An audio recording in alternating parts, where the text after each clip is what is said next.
अवधूत चिंतन श्री गुरुदेव दत्त.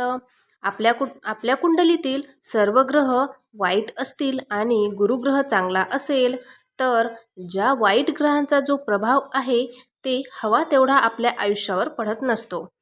कारण का तर आपला गुरुग्रह चांगला आहे.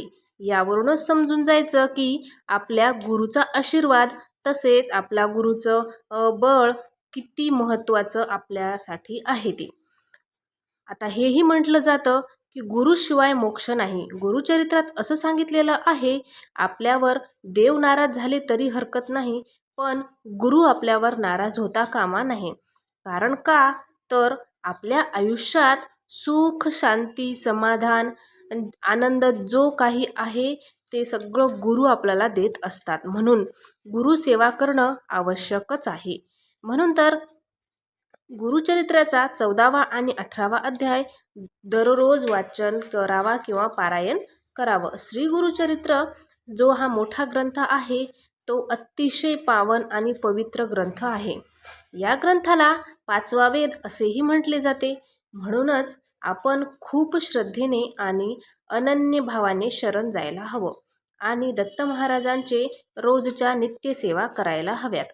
आता बघा, तुमच्या आयुष्यात कोणतीही अडचण असू द्या, कितीही मोठं दुःख असू द्या, तुम्हाला त्यातून बाहेर काढणार ही सेवा आहे.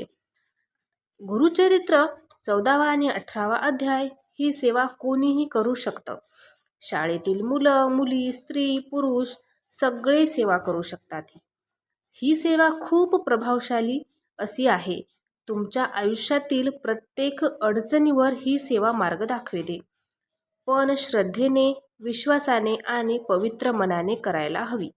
ही सेवा सुरू करण्या अगोदर संकल्प करा.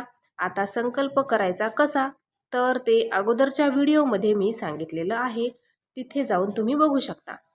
आता गुरुचरित्र 14वा आणि 18वा अध्याय ही सेवा गुरुपौर्णिमे अगोदर करायची असेल तर 11 दिवसाची सुरू करा. 11 दिवसाची सेवा म्हणलं तर 19 तारखेपासून म्हणजेच रविवारपासून तुम्ही ही सेवा सुरू करू शकता. गुरुचरित्र पारायण करायला 15 ते 20 मिनिटे लागतात. पारायण झालं, धूप दीप आरती झाली की आपापल्या कामाला लागू शकता. आता बाहेर कोणी महिला कामावर असतील, त्यांना वेळ मिळत नसेल तर सकाळी लवकर उठून ही सेवा करू शकता. नाहीतर कामावरून आल्यावर स्वच्छ अशी आंघोळ करून ही सेवा करू शकता. पण सगळ्यात महत्त्वाचं म्हणजे 12 ते 12:30 या वेळेत दत्त महाराजांची कोणतीही सेवा केली जात नाही. कारण ही वेळ दत्त महाराजांची भिक्षेची वेळ असते. त्या वेळेत सेवा केली जात नाही.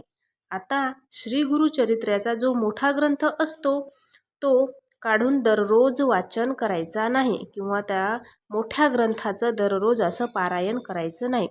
तर आपल्याला 14 व 18व्या अध्यायाचं एक वेगळं छोटं असं पुस्तक मिळते, ते तुम्हाला विकत घ्यायचं आहे. आता श्री गुरुचरित्र हा ग्रंथ दररोज हाताळायचा नसतो. तो ग्रंथ खूप दिव्य पवित्र असा ग्रंथ आहे. त्यामुळे तो ग्रंथ दररोज काढू शकत नाही, कारण त्याचं पावित्र्य आपल्याला राखावं लागतं. म्हणूनच 14वा व 18व्या अध्यायाचं एक छोटं पुस्तक मिळतं, ते तुम्ही विकत घेऊ शकता. पण आता तुमच्याकडे छोटं 14व्या व 18व्या अध्यायाचं पुस्तक नसेल किंवा ते मिळत नसेल तर तुम्ही गुगलवर सर्च करायचं 14वा व 18वा अध्याय आणि तिथे तुम्ही पारायण करू शकता. एक वेळ निश्चित अशी ठरवायची. त्या वेळेत दररोज पारायण करायचं आणि 14वा अध्याय झाला की लगेच 18वा अध्याय वाचन करायचा. आणि जितके दिवस पारायण करायचं असेल तेवढे दिवस तुम्हाला मांसाहार करायचा नाही. मांसाहार करणे वर्ज्य आहे. ही सेवा खूप साधी, सरळ, सोपी सेवा आहे आणि खूप प्रभावशाली सेवा आहे. तर व्हिडिओ आवडला असेल तर लाईक करा, कमेंट करा आणि सबस्क्राईब करायला विसरू नका. धन्यवाद.